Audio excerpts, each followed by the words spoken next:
এজন্য ইসলামী আন্দোলন যারা করবে সফল যদি নাও হয় ওরা জাহান্নামে যাওয়া লাগবে না। সুতরাং আর যাই করি এই পথ ইসলামী আন্দোলনের যেটা এটা ছাড়া যাবে না। পুরুষের মাদ্রাসা বা ইসলামী লাইনের যে সমস্ত শিক্ষা প্রতিষ্ঠান অনেক বেশি হয়ে গেছে, মেয়েদের গুলো একেবারেই কম। অথচ একটা মানুষকে মানুষ বানাতে হলে সবচাইতে বেশি ভূমিকা পালন করে যিনি, তিনি মা। নবীজি মদিনাতে হিজরত করার পরে ওখানে দুইটা অনুষ্ঠান দেখতে পেলেন, নওরোজ আর মেহেরজান। সাহাবা একরাম প্রশ্ন করেন, ইয়া রাসূলুল্লাহ, হে আমাদের ইসলাম কি এমন পানসা মাটির মতো যে কোনো আনন্দ উল্লাস নেই, কোনো হাসি তামাশায়ের ভেতরে নেই? বিশ্বনবী মুহাম্মদুর রাসূলুল্লাহকে আল্লাহ ওই দিন মহান আল্লাহ নিজে দুইটা দিন উপহার দিয়েছিলেন আনন্দ করার জন্যে। তার ভেতরে ঈদুল আজহা একটা, ঈদুল ফিতর একটা। হ্যাঁ, আনন্দের ধরনগুলো আল্লাহ আগেই জানিয়েছেন, আনন্দ করবেন আমাকে সেজদা দিয়ে। তারপরে এই জন্য ঈদুল ফিতর, ঈদুল আজহাতেও যদি কেউ আনন্দ করে সকালবেলায় আগে আল্লাহকে সেজদা দিয়ে 2 রাকাত নামাজ আদায় করে তারপরে। মুসলমানদের আনন্দ হবে নামাজ নিয়ে। কি নিয়ে? আজ আমাদের যে সমস্ত অনুষ্ঠান দিবস আমরা পালন করছি, আমাদের নামাজ নেই, সেজদা নেই। বিশ্বনবী জানিয়েছেন, কোন মানুষ যদি সেজদা দিয়ে অনুষ্ঠান আরম্ভ করে, মাথা নিচু করে, মাথা ঝুঁকিয়ে আল্লাহর দরবারে নিজেকে ছোট করে, এই পুরা অনুষ্ঠানটাই ইবাদত হিসাবে গণ্য হয়ে যায়। কোন নিয়ামত পাওয়ার পরে মানুষকে আল্লাহ শিখিয়েছেন তারা আগে সেজদা দিয়ে ছোট হয়ে নম্র হয়ে এরপরে শুকরিয়া আদায় করবে। ওয়ালাকাদ আতাইনা লুকমানাল হিকমাতা আনিশকুর লিল্লাহ ওয়া মান ইয়াশকুর ফাইন্নামা ইয়াশকুরু লিনাফসি ওয়া মান কাফারা ফাইন্নাল্লাহা হুয়াল গনিয়্যুল হামিদ। সূরা লোকমানের 12 নম্বর আয়াতে আল্লাহ পাক বলেন, আমি লোকমানকে জ্ঞান দিয়েছিলাম, হিকমত শিক্ষা দিয়েছিলাম। আমার জ্ঞান হিকমত পাওয়ার পরে লোকমান আমি আল্লাহর শুকরিয়া আদায় করেছে। তাহলে জ্ঞান যারা পাবে, নিয়ামত যারা পাবে, তাদের উচিত আল্লাহর শুকরিয়া আদায় করা। আর আমরা নিয়ামত পাওয়ার পরে, জ্ঞান পাওয়ার পরে আল্লাহর শুকরিয়া তো দূরের কথা, আরো আল্লাহর বিরুদ্ধে উচ্চারণ করি। কথা বলেন ঠিক কিনা? মানুষের প্রতি আল্লাহ আশ্চর্য হয়ে কোরআনে ঘোষণা দিয়েছেন। আমার কাছে যতগুলো আয়াত আশ্চর্য মনে হয়েছে বেশি, তার ভেতরে এইটাও একটা। কাইফা তাকফুরুনা বিল্লাহি ওয়া কুনতুম আমওয়াতান ফাআহইয়াকুম সুম্মা ইউমীতুকুম সুম্মা ইউহয়ীকুম সুম্মা ইলাইনা তুরজাউন। সূরা বাকারার ভেতরে আছে, আল্লাহ পাক বলেন, মানুষ কেমন করে আমি আল্লাহর সাথে কুফরি করে, নাফরমানি করে, আমারে মানতে চায় না।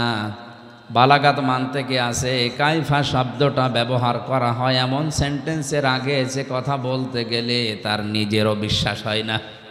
যারা তাফসির জানে, তাফসির পড়ে, আলেমরা যারা আছে, কাইফা শব্দটা আল্লাহ পাক আয়াতের শুরুতে ব্যবহার করেছেন এই জন্যে যে পরবর্তী যে 3টা কথা বলতে চান এটা আল্লাহরও মনে হয় যে বিশ্বাস হচ্ছে না, যে না, মানুষ আমার নাফরমানি করে, কি করে? আমার সাথে কুফরি করে, আমার সাথে নাশুকরিয়া করে, আমারে মানতে চায় না, আমার বিধান কেমন করে মানুষ এটা করে? হাল আতা আলাল ইনসানি হিনুম মিনাদ দাহরি লাম ইয়াকুন শাইআম মাযকুরা। মানুষের জীবনে কি এমন কোনো সময় যায়নি যখন উল্লেখ করার মতো কিছুই সে ছিল না? ফালিয়ানজুরিল ইনসানু মিম্মা খুলিকা মিম্মা ইন দাফিক ইয়াখরুজু মিন বাইনিস সুলবি ওয়াত তারাইব। আল্লাহ পাক বলেন, মানুষকে নজর করে দেখে না কি জিনিস দিয়ে আমি তাকে বানালাম। বাবার স্ফলিঙ্গ দিয়ে দ্রুত গতিতে বের হয়ে যাওয়া এক ফোঁটা নাপাক পানি দিয়ে আমি আল্লাহ তাকে বানিয়েছি। তাফসিরে মুফাসসির লিখেছেন, এমন একটা বেদামি পানি, এমন একটা কম দামি পানি বের হয় মানুষের শরীর থেকে, যেটা তামাম দুনিয়ার কোনো মার্কেটে 4 আনাও দাম নেই। আছে? কেউ ফিরে দিলেও নেয় না। এমন একটা নাপাক পানি মায়ের রেহেমের ভেতরে যাবার সময় বাবার স্ফলিঙ্গ থেকে দ্রুত গতিতে বের হওয়ার সঙ্গে সঙ্গে 40,000 মানুষ তৈরি হতে পারে এরকম রূহ এই নাপাক পানির ভেতরে থাকে। বিজ্ঞান প্রমাণ করছে এখান থেকে মায়ের জরায়ুতে ধাক্কা দিয়ে একেবারে ডিম্বাণু পর্যন্ত যেতে অনেকেই দেওয়ালের সাথে ধাক্কা খেয়ে পড়ে যায়, অনেকে পায়ের সাথে পা লেগে মনে করেন পড়ে যায়। শেষ পর্যন্ত কারো 1টা 2টা 5টা 7টা 13টা পর্যন্ত বাচ্চা টিকে থাকে। ক্যালিফোর্নিয়ায় এক মহিলা 13টা সন্তান জন্ম দিয়েছে। এটাই মনে হয় সর্বোচ্চ, এর উপর আর নেই। তা আমার জিহাদ ছিল, আমার পরিশ্রম ছিল, আমার প্রতিযোগিতা ছিল, সে একেবারে জন্মের শুরু থেকে আমি আরম্ভ করলাম ওই জায়গা থেকে। মহান আল্লাহ আমাকে 40 দিনের ভেতরে একটা জমাট রক্তে পরিণত করলেন এই বীর্যটাকে। সুম্মা খলাকনান নুতফাতান আলাকাতান ফাখলাকনাল আলাকাতা মুদগাতান ফাখলাকনাল মুদগাতা ইযামান ফাকাসাউনাল ইযামা লাহমা ثم أنشأناه خلقا آخر فتبارك الله أحسن الخالقين। আমি হাদিসটা বারবার বলেছি আলোচনাতে, আজকেও বলছি, কোরআনের কোনো আয়াত বোঝার জন্য যদি কেউ মন মানসিকতা নিবিষ্ট করে, ও যদি নাও বোঝে, শুধু চেষ্টা চালায় যে কি বলতে চায় আল্লাহ, তাও 500 রাকাত নফল নামাজের সওয়াব হবে। এই জন্য আরো অ্যাক্টিভ হওয়া লাগবে। চারিদিকে সব বন্ধ করে দেন, এদিকে ওদিকে তাকানো পর্যন্ত বন্ধ, গল্প করা তো দূরের কথা। 1টা ঘন্টা এদিকে একটু খেয়াল করে সূরা বাকারার মাত্র 1টা আয়াত আমরা পড়েছি, আয়াতের তাফসীরুল কোরআন মাহফিলের হক আদায় করে চেষ্টা চালাবো। আল্লাহ যেন তৌফিক দেন, জোরে বলেন আমিন। 40 দিন 40 দিন 40 দিন এভাবে করে করে 6 মাস পর্যন্ত মানুষকে তৈরি আমার আল্লাহ করেন। এই জন্য 6 মাসের আগে কোনো বাচ্চা যদি দুনিয়ায় আসে, ওটা তার আপন বাবার না, ওটা অন্য বাবার।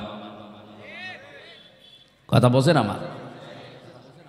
6 মাসের আগে কোনো সন্তান জন্ম নেবে না, 10 মাস 10 দিনের পরে আর যায় না, এই সময়ের ভেতরে তাকে দুনিয়ায় আসা লাগবে। কোরআনে কারীম জানিয়েছে কোনো বাবা সন্তানের দুধের দায়িত্ব নেওয়া লাগবে বাবাকে। মা যদি দুধ সন্তানকে 2 বছর পান না করায়, মায়ের গোনা হবে না, কারণ এই দায়িত্বটা, এই খরচটা যে করা লাগবে, এই শ্রমটা বাবার। ইউতিম্মার রদা, এটা মোজাক্কার শব্দ। আর মা যদি দয়া করে পান করিয়ে দেয়, টাকা পয়সাও নেয় এর জন্যে, এটা সে দয়া করলো। কথা আমি বোঝাতে পেরেছি? সন্তান হবার পরে দুধ পান করার দায়িত্ব কার? বাবার। কার? আমাদের দেশের মায়েরা মনে করেন এগুলো দয়া করে পান করিয়ে দেয়, টাকা পয়সা নেয় না, এটা বাবার প্রতি একটা ইহসান।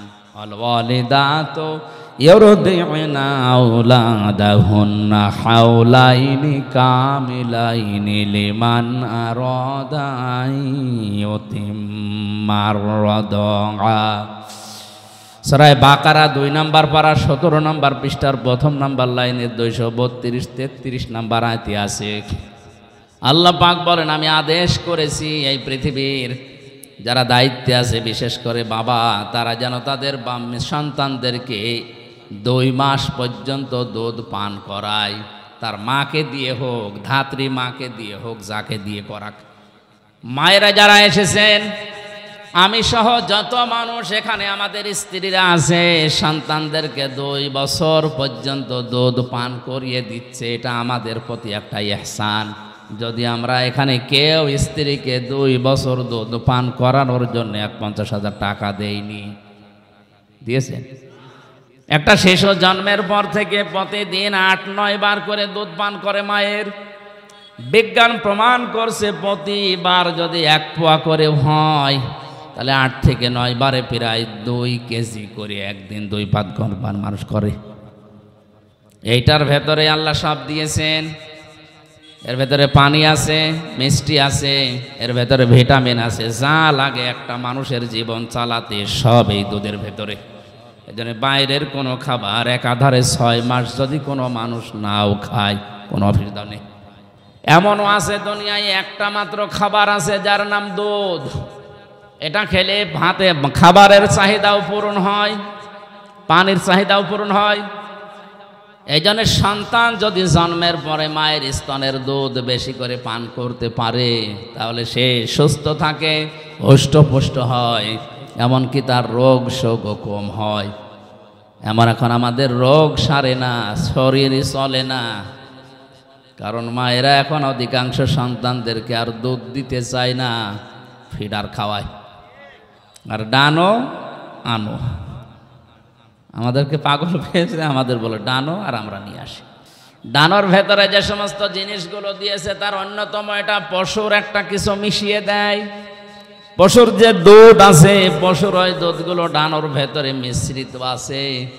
আমার কথা নয়, পত্রিকা থেকে বলছি। এই কারণে আমরা অধিকাংশ মানুষ দেখি ডানো খেয়ে খেয়ে যারা বড় হয় চরিত্রগুলো পরবর্তীতে পশুর মতো হয়ে যায়। এটা বন্ধ করা দরকার। মায়েরা আপনারা একটা অনুগ্রহ স্বামীদের ওপরে করছেন, এটা করেন।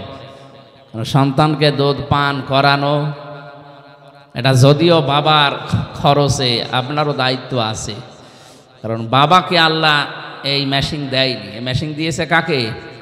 মাকে। আমি একটা কথা বোঝানোর জন্য আজটা পড়েছিলাম। 2 বছরে কত মাস হয়? 24। বলেন বলেন। এবার সূরা আহকাফ 15 নম্বর আয়াতে আছে ওয়াল ওয়ালিদাতু ওয়াসাইনাল ইনসানা বিওয়ালিদাইহি ইহসানা হামালাতুহু উম্মুহু কুরহা ওয়া ওয়াদাআতুহু কুরহা ওয়া হামলুহু ওয়া ফিসালুহু 30 শাহরা। আমি দুনিয়ার যত মানুষ আছে এখানে শুধু মুসলমান না, পৃথিবীর 750 কোটি এখন মানুষ, সবাইকে আল্লাহ নির্দেশ দিচ্ছে তোমরা তোমাদের মা বাবার সাথে ভালো আচরণ করো। এটা ফরজ, নামাজ এবং রোজার মতো। মা বাবার সাথে ভালো আচরণ করা নফল না ফরজ? কেমন ফরজ? নামাজ পড়লা যেমন ফরজ, মায়ের সাথে বাবার সাথে হাসি মুখে কথা বলা ফরজ। কথা বলেন। কোরআনে কারিমে আল্লাহ পাক জানিয়েছেন ইম্মা ইয়াবলুগান্না ইনদাকাল কিবারা আহাদুহুমা আও কিলাহুমা ফালা তাকুল লাহুমা উফফিন ওয়ালা তানহারহুমা ওয়া কুল লাহুমা কাওলান কারীমা। তোমাদের মা বাবা একজন অথবা 2 জন যদি বার্ধক্য অবস্থায় পৌঁছে যায়, মাথায় ঝাঁকি দিয়ে বেয়াদবিমূলক কোনো কথা তাদের সামনে বলবা না। তুমি যদি আল্লাহ এবং কিয়ামতে বিশ্বাস করে থাকো, যদি নামাজ পড়ো আল্লাহর জন্যে, মায়ের সাথে বাবার সাথে ভালো আচরণ করা লাগবে ওই আল্লাহর জন্যে। নামাজ পড়ে রোজা রাখে কিন্তু মা বাবার সাথে আচরণ খারাপ, এ লোকটা জান্নাতে যেতে পারবে না। আরাফ নামক একটা দেওয়াল আছে, ওই দেওয়ালের উপরে বসে থাকবে। নবীজি হাদিসটা যখন বলছিলেন কিয়ামতে আরাফ নামক একটা প্রাচীর থাকবে, ওর উপরে কিছু মানুষকে আল্লাহ দাঁড় করাবে, ওরা জান্নাতেও যাবে না, জাহান্নামেও পড়বে না। সাহাবীরা বলেন হুজুর এরা জাহান্নামেও যাচ্ছে না, জান্নাতেও যাচ্ছে না, কাজ কি? আল্লাহর নবী বলেন এরা নামাজ রোজা হজ যাকাত সব করেছে, এমনকি ইসলাম প্রতিষ্ঠার জন্য আন্দোলনও করেছে। এই জন্য আল্লাহ তাদেরকে জাহান্নামে দিচ্ছে না। জান্নাতে দেয় না একটাই মাত্র কারণ এরা মা বাবার সাথে আচরণ ভালো করতো না। চট্টগ্রামবাসী নামাজ পড়েছে, রোজা রেখেছে, নফল দান সাদগা, এমনকি ইসলামী আন্দোলন করেছে, জিহাদ পর্যন্ত করেছে। এই লোকটাকে আল্লাহ জাহান্নামে দিচ্ছে না এই একটাই কারণ, হাল আদুল্লুকুম আলা তিজারাতিন তুনজিকুম মিন আযাবিন আলীম। এমন একটা ব্যবসার কথা বলবো যেটা করলে জাহান্নামে যাওয়া লাগবে না। এজন্য ইসলামী আন্দোলন যারা করবে সফল যদি নাও হয় ওরে জাহান্নামে যাওয়া লাগবে না। দলিল সূরা সফের এই 10, 11, 12 নম্বর আয়াত, তুমিনুনা বিল্লাহি ওয়া রাসূলিহি ওয়া তুজাহিদুনা ফি সাবিলিল্লাহ বিআমওয়ালিকুম ওয়া আনফুসিকুম যালিকুম খায়রুল লাকুম ইন কুনতুম তা'লামুন। আল্লাহ রাব্বুল আলামিন বলেন, যারা আল্লাহ রসুলকে বিশ্বাস করার পরে দাবি অনুযায়ী ভালো ভালো কাজের আঞ্জাম দেবে। এখানে ভালো কাজ বলতে যালিকুম খায়রুল লাকুম এর ব্যাখ্যায় আছে এর আগের শব্দটা সবচাইতে ভালো কাজ, সেটা হচ্ছে তুজাহিদুনা ফি সাবিলিল্লাহি বিআমওয়ালিকুম ওয়া আনফুসিকুম। জান আর মাল দিয়ে আল্লাহর দ্বীনকে জমিনে প্রতিষ্ঠা করার জন্য যারা আন্দোলন করবে, চেষ্টা চালাবে, এইটাই আল্লাহর কাছে সব চাইতে ভালো কাজ। এদেরকে আল্লাহ জাহান্নামে দেবে না। আমি আবার ফতোয়া দিলাম, ইসলামী আন্দোলন দুনিয়াতে যারা করবে, ইসলাম প্রতিষ্ঠার জন্য যারা কাজ করবে, এদের অন্য পাপের জন্য যদি আল্লাহ শাস্তিও দিতে চান জাহান্নামে দেবেন না, ওই প্রাচীরে রাখবেন, আরাফ নামক ওই প্রাচীরে দাঁড় করিয়ে রাখবেন। এদের জাহান্নাম এদের জন্য হারাম, জাহান্নামে দেবে না। আমি আবার রিপিট করছি, ইসলাম প্রতিষ্ঠার জন্য পৃথিবীতে যারা আন্দোলন করবে, সংগ্রাম করবে জান আর মাল দিয়ে, এদেরকে আল্লাহ দেবে না। কোন জায়গায়? আরো জোরে বলেন। সুতরাং আর যাই করি এই পথ ইসলামী আন্দোলনের যেটা, এটা ছাড়া যাবে না। কারা রাজি আছেন দেখি? লিল্লাহি তাকবীর। আমি আপনাকে বাঁচাতে চাই। আরাফ নামক এই প্রাচীরে যারা দাঁড়িয়ে আছে এদেরকে জাহান্নামে দিচ্ছে না কেন? নবীজি বললেন এরা ইসলামী আন্দোলন করতো, জিহাদ করতো, এই কারণে দিচ্ছে না। দ্বিতীয় নম্বরে এদেরকে জান্নাতে দিচ্ছে না আল্লাহ কেন? আল্লাহর নবী বলেন এদের সবগুলোই তো তোমরা শুনলে ভালো ছিল, কিন্তু মা বাবার সাথে এদের আচরণ ভালো ছিল না। চট্টগ্রামবাসী এই কথাটা কত কঠিন। জাহান্নামে দিচ্ছে না ইসলামী আন্দোলন করার কারণে, আর জান্নাতে দিচ্ছে না মা বাবার সাথে আচরণ খারাপ করার কারণে। হাদিসের শেষে কিন্তু আর নবী বলেননি এদেরকে আল্লাহ জাহান্নামে দেবে না, জান্নাতে যার বলেননি, ওই পর্যন্ত শেষ। এবার বলেন তো এইরকম আচরণ করে যদি কপাল নিয়ে কেউ যায়, আর যদি আরাফ নামক ওই প্রাচীরে আবাদান আবাদান থাকা লাগে, ওর চাইতে ও জান্নাতেও যেতে পারছে না, জাহান্নামও যাবে না, কপাল পোড়ার কেউ আছে। এই জন্য এই দুইটা জায়গা খুব সেন্সিটিভ, খুব খেয়াল রাখা লাগবে। এই দুইটা জায়গায় জায়েজ কোনো কাজে যেন মা বাবা নারাজ হয়ে না যায়। মায়ের কথা মতো বউ তালাক দেওয়া জায়েজ আছে না নেই? এই আন্দাজে ফতোয়া দে, জায়েজ নেই। বাবার কথা মতো জায়েজ আছে।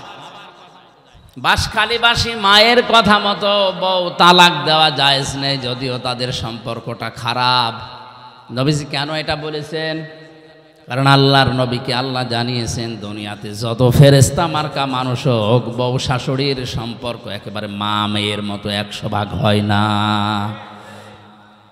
শাশুড়ি সবসময় চিন্তা করে লোকের মেয়ে, বউমাও চিন্তা করে আপন মা না।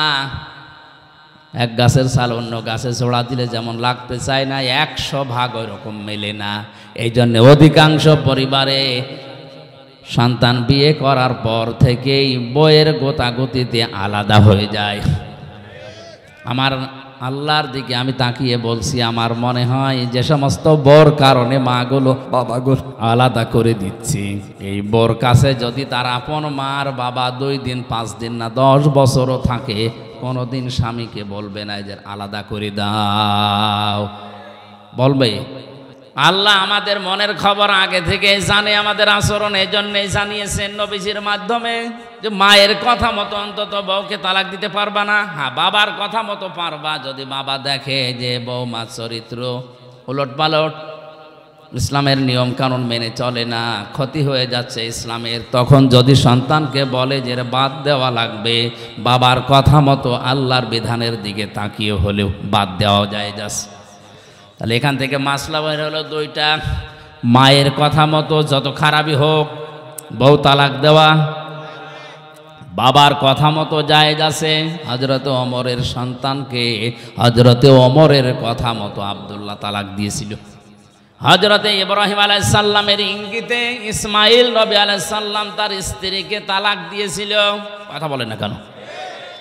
আমি কথা বলছিলাম মা বাবার সাথে আচরণ খারাপ করা ভালো করার বিষয়ে বলতে বলতে আল্লাহ শেষ পর্যন্ত এমনও জানালেন, কথা যদি বলতে যাও উঁচু গলায় মাথা উঁচু করে কর্কশ ভাষায় তো বলবাই না, কথা বলতে চাইলে মাথা নিচু করে প্রেসিডেন্টের সামনে প্রধানমন্ত্রীর সামনে দাঁড়িয়ে যেভাবে নরম সুরে বলো, ঠিক ওই কায়দায় বলো। আল্লাহ তা কায়দা শিখিয়েছেন। দেখেন তো পরের আয়াতে, أخفض لهما جناح الذل من الرحمة وقل رب ارحمهما كما ربياني صغيرا। জবান খুলে এই ময়দানে আল্লাহর শেখানো দোয়াটা একবার পড়েন, রব্বির হামহুমা কামা। অখফেদ আলেমদেরকে বলছে এবার আল্লাহ বলেন খফজন শব্দের শাব্দিক অর্থ কিন্তু ডাউন করা, শুধু ডাউন না, খফজন মানে ডাউন করার পরে ফল করে দেওয়া। আল্লাহ বলেন ডাউন করবা এরপরে ফল করবা। কি? জানা হাজ্জুল্লি, বিনয়ের ডানা। কিসের ডানা? মানুষের ডানা হয়, মানুষের তো হাত, মানুষের ডানা নেই। আল্লাহ ডানা ধার করে এনে এই জায়গায় লাগিয়েছেন। বালাগাত মান থেকে একটা চ্যাপ্টার আছে, আল্লাহ কেন ডানা ধার করে নিয়ে এসে আমাদেরকে দিলেন। আমাদের তো বাহু আছে, বাহু বল, আমাদের হাত আছে। ইয়াদুন শব্দটার মানে হাত, আল্লাহ ইয়াদুন মনে হয় জানে না। আল্লাহ জানাহুন দিয়েছেন। ডানা শব্দ এই জন্যে দিলেন কারণ ডানার ভেতরে পর থাকে, এটা মোলায়েম, সফট, নরম, কোমল, এটা আরামদায়ক। আর হাতের ভেতরে আছে হাড়, এটা এত শক্ত, যদি মোট করে কেউ পিঠের ওপরে লাগায় বলবে কি লাগালা, ওই 65 না 100। এর ভেতরে যেহেতু নরম কিছু নেই, আপনার আচরণ যেন সফট হয়, কোমল হয়, আল্লাহ এটা বোঝাতে পাখির ডানা ধার করে আমাদেরকে শুধু দেননি। আল্লাহ বলেন খফজন করবে তোর এই ডানা, একেবারে ডাউন করার পরে শুধু ছাট করে রাখবে না, হেলিকপ্টারের ডানার মতো, এরোপ্লেনের ডানার মতো এরকম সোজা করে রাখলে হবে না। জানা হাজ্জুল্লি মিনার রহমা, আল্লাহ হেলিকপ্টার এরোপ্লেনের কাছ থেকে ডানা নেননি, নিয়েছেন পাখির কাছ থেকে। ওদের কাছ থেকে নিলে আল্লাহর সমস্যা কি ছিল? সমস্যা ছিল এরোপ্লেনের ডানা ডাউন হয়, ফল হয় না, ফল হলে উড়বে না। আর পাখির ডানা ডাউন করার পরে ফল করলে উড়ে যেতে পারে। আর এর ডানার ভেতরে এমন নরম নরম পর আছে, পাখা আছে, এত সফট, এটা কোমল, এটা এত আরামদায়ক। সিল যখন সো মারে, মা পাখিটা আস্তে করে নিজের ডানাটা বিছিয়ে দিয়ে ফল করে দেয়।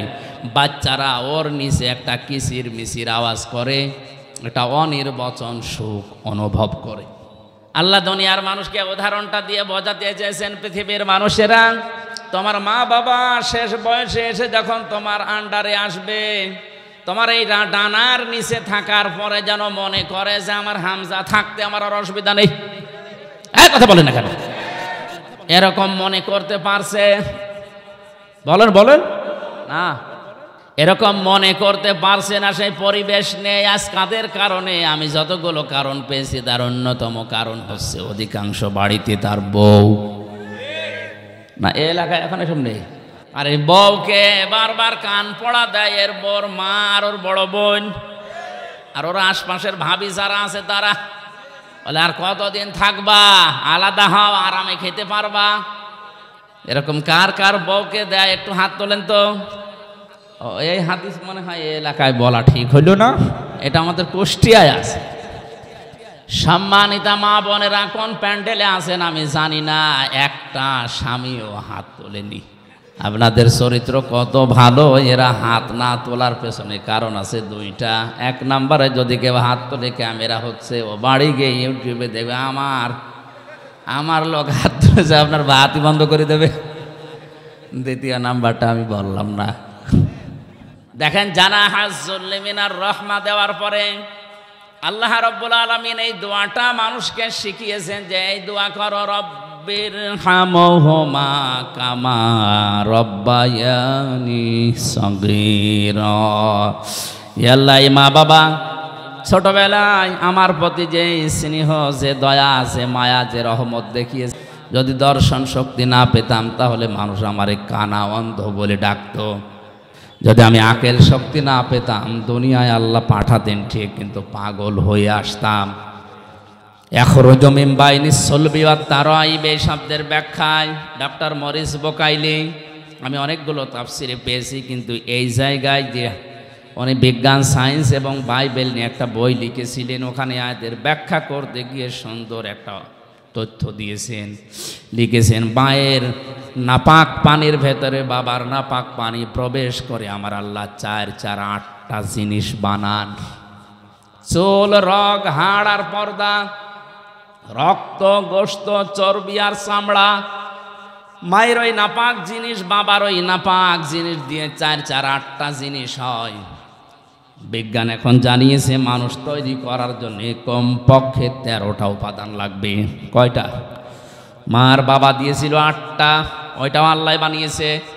আর আল্লাহ নিজের পক্ষ থেকে মানুষের ভেতরে আরো 5টা জিনিস স্পেশাল ভাবে দেয়। এটা কিছুক্ষণ আগে যেটা সূরা নাহালের 78 নম্বর আয়াতের শেষের দিকের অংশ দিয়ে বললাম, ওয়াজআলা লাকুমুস সামআ ওয়াল আবসারা ওয়াল আফইদা। এখানে 3টা আছে, আর সূরা নূরের ভেতরে আছে 2টা।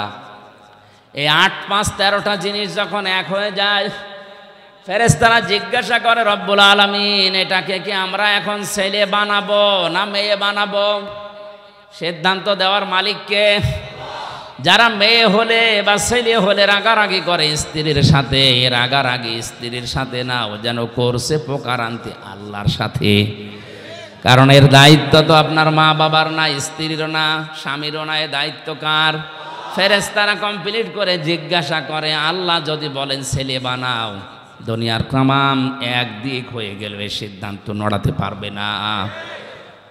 হ্যাঁ, আল্লাহ দয়া করে কাউকে প্রথমে মেয়ে দান করে, এটা কোরআনে সূরা শূরায় আছে। ইয়াখলুকু মা ইয়াশা ইয়াহাবু লিমান ইয়াশাউ ইনাসা ওয়া ইয়াহাবু লিমান ইয়াশাউ যুকুর আও ইউযাওযিজুহুম যুকরানা ওয়া ইনাসা ওয়া ইয়াজআলু মান ইয়াশাউ আকিমা ইন্নাহু আলিমুন কাদির। তিনি সৃষ্টি করেন, কাউকে মেয়ে দেন, কাউকে ছেলে দেন। আগে কার কথা? আরো জোরে বলেন। মেয়ের নাম আল্লাহ আগে দিয়েছেন। এই জন্য আয়াতের তাফসিরে বিশ্বনবী মুহাম্মদুর রাসূলুল্লাহ নিজেই যাচ্ছেন, রুহুল মানিতে আছে আল্লাহ মেয়ের নাম দিয়ে আরম্ভ করেছেন। এই কারণে আল্লাহ মেয়ের প্রতি বেশি খুশি। কারণ যেই ঘরে একটা মেয়ে আসে, নবীজি বলেন ওই ঘরে একটা জান্নাত আল্লাহ পাঠায়।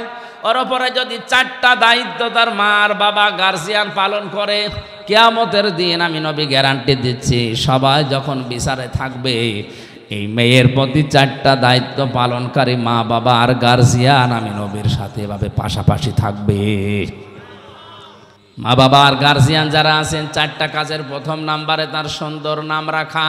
কি নাম? বলেন বলেন। একটা অর্থবোধক নাম রাখতে হবে। আপনাদেরকে আমি বলছি, অনেকে স্বামীর সাথে নাম জুড়ে নিজের নাম লেখে না, এটা জায়েজ না। আপনি নাম লিখবেন বাবার নামের সাথে, কারণ স্বামী আজ আছে কাল নেই।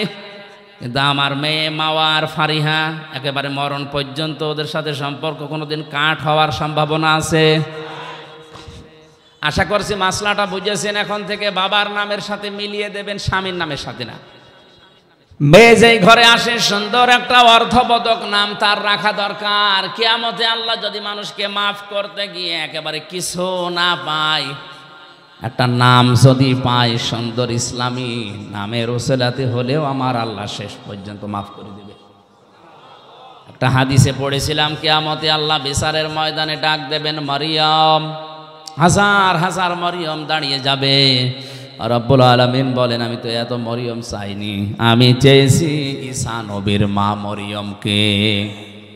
মরিয়ম নামের মেয়েরা ডাক দিয়ে বলে রব্বুল আলামিন তুমি তো বলো নাই ঈসা বিনতে মারিয়াম কই, ঈসা নবীর মা মরিয়ম কোথায়, কথা তো বলে ডাক দাওনি। মরিয়ম বলে যখন ডাক দিয়েছো দুনিয়ায় বিধান তোমার মানিনি, আজকে তোমার আদেশ শোনার পরে সঙ্গে সঙ্গে লাব্বাইক বলেছি। আল্লাহ পাক বলেন আমার ঈসা নবীর মা মরিয়মের সাথে তোমরাও যাও আমার জান্নাতে।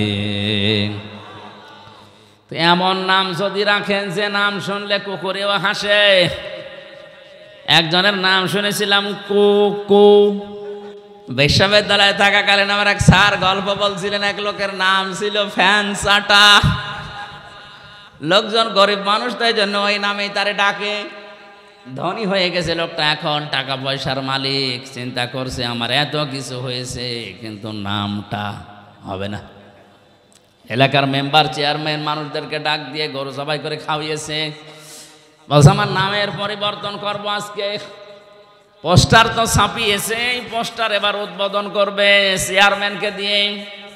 চেয়ারম্যান মাইক হাতে নিয়ে বলছে ভাইরা আমার, বোনেরা আমার, লোকটা এতদিন গরিব ছিল এই জন্য নামে সমস্যা ছিল না, কারণ গরিব মানুষের নাম হলেও হয় না হলেও অসুবিধা নেই।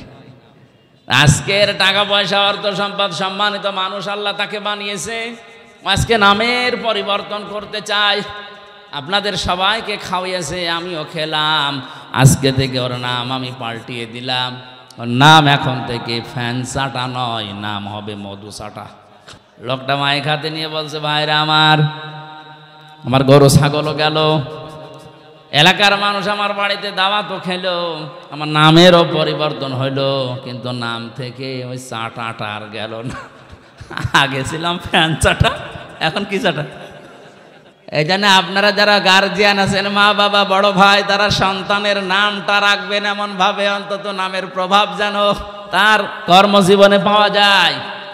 আসাদ, আসাদ মানে কি?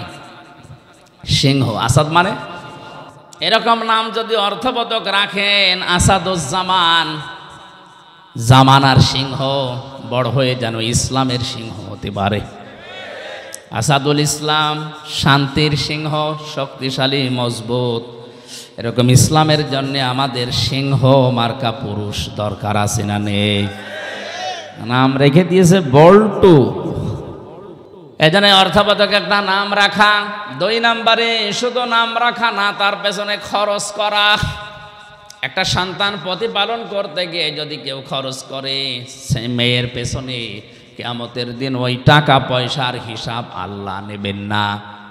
আপনার মেয়ের জন্য যদি একটা জামা কিনে দেন, স্যান্ডেল কিনে দেন, খেলনা কিনে দেন, মেয়ের লেখাপড়ার পেছনে, তার দিন এলেম শেখার পেছনে যত খরচ হবে ওই টাকাগুলোর হিসাব দেওয়া লাগবে না। তো অনেককে এখন খরচ করতে চায় না, জায়গা মতো অকাজে খরচ করে।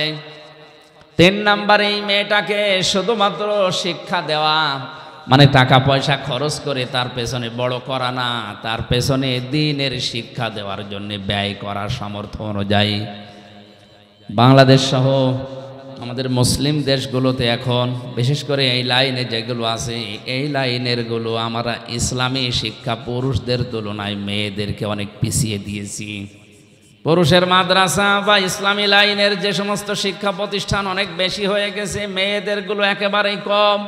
অথচ একটা মানুষকে মানুষ বানাতে হলে সবচাইতে বেশি ভূমিকা পালন করে যিনি, তিনি মা। এখানে যারা এসেছেন আজকে থেকে সিদ্ধান্ত নেবেন আপনার মেয়েকে আপনি ডাক্তার বানাবেন, ইঞ্জিনিয়ার বানাবেন, বিশ্ববিদ্যালয়ে শিক্ষক বানাবেন, কোনো অসুবিধা নেই, কিন্তু পাশাপাশি প্রথমেই তাকে আগে ইসলাম মানতে গিয়ে যা লাগে ওই শিক্ষাটা দিয়ে নেবেন।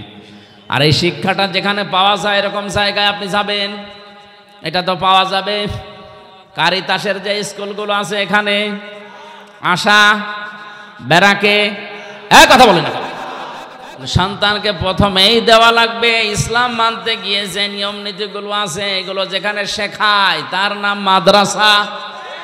বলেন, এরা যদি 1 থেকে অন্তত 5 পর্যন্ত এই নিয়ম নীতিটা জানতে পারে, ইসলামের মৌলিকটা 6, 7-এ যেটা এখন দেখতে পাচ্ছে ওটা ওরা জানলেও বিশ্বাস করবে না। 7-এর বইতে ইসলাম শিক্ষা দিয়েছে দুর্গাদের এভাবে সাজিয়ে পূজা করা হচ্ছে, এটা ইসলাম নয়। এরা 5 পর্যন্ত যদি ভেদটা শক্ত করতে পারে, 6, 7-এ যে দরকার হয় চ্যাপ্টার বাদ দেবে, তারপরও আল্লাহ বাদে দেবতাকে বিশ্বাস করবে না। মাথায় মগজ থাকলে আপনি বুঝেছেন। 4 নম্বরে একে এমন জায়গায় বিয়ে দেওয়া লাগবে পাত্র যেন সৎ হয়। আমরা অনেকে আছি এখন সন্তানকে বিয়ে দেওয়ার জন্যে মা বাবার তুলনায় দেখা যাচ্ছে জিজ্ঞাসা করে ঘটক সাহেবকে যে আমার এই ছেলের এই যে জামাই বানাবো এর উপরই কামাই আছে, তো একটা হারাম জায়গা দেখে যদি স্বতঃস্ফূর্তভাবে জেনে বুঝে কোনো সন্তানকে আপনি হাতে তুলে দেন, আল্লাহর কসম ওই মেয়েটা কোনোদিন শান্তিতে থাকবে না। গভীর রজনীতে আপনার জামাই আসবে ডাল খেয়ে, লাল পানি খেয়ে, ওই সংসারে শান্তি থাকবে? একটা ভ্যান চালকের সাথে বিয়ে দেন, তার চরিত্র যদি ভালো থাকে, 5 ওয়াক্ত নামাজ অন্তত পড়ে, কষ্ট হয় তার শরীরকে চালাতে, সংসার চালাতে, কিন্তু রাত 12টার সময়ও লাল পানি খেয়ে মদ খেয়ে ঘরে আসবে না। বহু ধনী ধনী মানুষের সাথে আমি মিশে দেখেছি, ওপরে ফিটফাট, ভেতরে সদরঘাট, শান্তি নেই। বাড়ি যায় রাত 1টার সময়, নিজের বউ বাদ দিয়ে অন্যের স্ত্রীর সাথে ফুর্তি করে বাড়ি গেছে, যে দেখে নিজের যুবতী মেয়ে পেট নিয়ে বসে আছে। কি গো, কার? আল্লাহ দিয়েছে। এই জন্য শিক্ষা ব্যবস্থায় আমাদেরকে এমনভাবে তৈরি করে দেওয়ার দরকার, প্রাথমিকটা যেন বড় হয়ে অন্তত উল্টাপাল্টা লাইনে যেতে না পারে। আমার ম্যাডামও তো ইসলামী বিশ্ববিদ্যালয় থেকে অনার্স মাস্টার্স করা, অথচ ওর সাথে অন্যান্য সাবজেক্টের অনেকেই বিয়ের আগেই বাচ্চা জন্ম দিয়েছে। জোরে বলেন নাউজুবিল্লাহ। এ দোষ শুধুমাত্র ওদের না, সন্তানকে যদি এভাবে ছোটবেলা থেকে অন্তত ইসলামের মৌলিকটা শিখিয়ে দিতে পারতেন, বিশ্ববিদ্যালয় না অক্সফোর্ডে যাওয়ার পরেও ওর শরীরকে হেফাজত করত। কিন্তু দিনটা এমন খারাপ আসতেছে সামনে, এমন পর্যায়ে আমরা পৌঁছিয়ে যাচ্ছি, এভাবে যদি ইসলামী শিক্ষা নিয়ে ষড়যন্ত্র হতেই থাকে আর শিক্ষা ব্যবস্থা যদি এভাবে চলতে চলতে আমাদের আয়ত্তের বাইরে চলে যায়, কিছুদিন পরে আপনার যুবক ছেলে মদ খেয়ে আপনার বাড়িতে আসবে, আপনি কিছু বলতে পারবেন না। আপনার বিশ্ববিদ্যালয়ের পড়ুয়া মেয়ে পেট নিয়ে আসবে, আপনি কিছু বলতে পারবেন না। ইসলামী শিক্ষা দেওয়ার পাশাপাশি সন্তানদেরকে সৎ পাত্রে পাত্রস্থ করার তৌফিক আল্লাহ আমাদের দান করেন। এই 4টা কাজ যদি আমাদের গার্জিয়ানরা করি, অন্য কোনো আমল যদি আমাদের কম থাকে, একেবারে নাও থাকে, তাও অসুবিধা নেই, ফরজটা ঠিক রাখবেন। এর পাশাপাশি যে দায়িত্বগুলো নবীজি দিয়েছেন সন্তানের প্রতি, এগুলো থাকলে কিয়ামতের ময়দানে মহান আল্লাহ আমাদেরকে নবীজির সাথে পাশাপাশি জান্নাতে রাখবেন। জোরে বলেন আমিন। আমি কায়ফা শব্দের ব্যাখ্যা করতে গিয়ে এই সিটিপিটি কথা বলেছিলাম, মানুষের এই যে জন্ম থেকে শুরু করে পর্যন্ত আল্লাহ এগুলো আশ্চর্য হয়ে যায় যে নাফরমানি করে কি করি। এরপরে তোমাদেরকে আমি জীবন দিয়েছি, এরপরে মরণ দেব, আমার কাছে আবার ফিরে আসা লাগবে। আমাদের আনন্দের বিষয় আজকে থেকে আমরা নির্ধারিত করে নেব বা নিলাম, এখন থেকে মরণ পর্যন্ত আনন্দ হবে শুধুমাত্র কোরআনের সাথে সম্পর্ক আছে যেইটার, ওইটা নিয়ে। আজকের সম্পর্ক কিসের সাথে? আমির হামজার সাথে। আল্লাহ আমাদেরকে কোরআন নিয়ে আনন্দ করার তৌফিক দিন। আমি মনে হয় বেশি বলে ফেললাম আজকে।